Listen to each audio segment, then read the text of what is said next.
Let's talk Spirit Breaker. Spirit Breaker is one of the best early game gankers who also happens to be the tankiest level 1 hero in the game. But nearly all of his damage is single target, he's really reliant on getting a good start to snowball early, and if he doesn't get a good start, he has no ways of flash farming to recover. So, who to pick? Picking against Spirit Breaker is the same deal as picking against pretty much every other strong single target ganker. You can pick tanky heroes who can survive his burst, or you can pick strong disablers.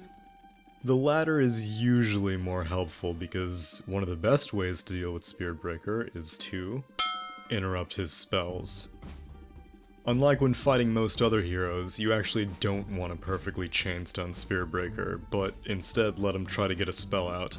That moment when he turns around and contemplates life right before he charges, that's when you stun him.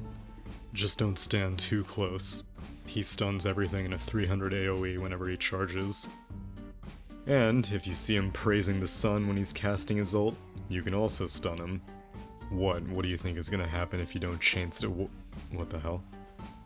Also, if you see him charging towards you, then face in his direction and you'll probably be able to stun him before he stuns you.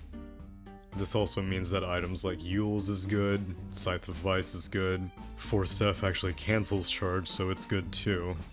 But if you don't want to deal with him charging at all, then bait him early. No Spirit Breaker can resist charging some lonely little support farming up the wave all by themselves, so use this to your advantage. If you teach him a lesson early on that your team is willing to rotate, he'll be less likely to charge down heroes later in the game.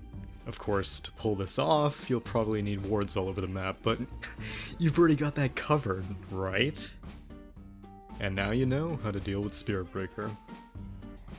If you enjoyed the video, then be sure to check out these other videos on the channel. We teach you a little something about Dota every Monday, Wednesday, and Friday.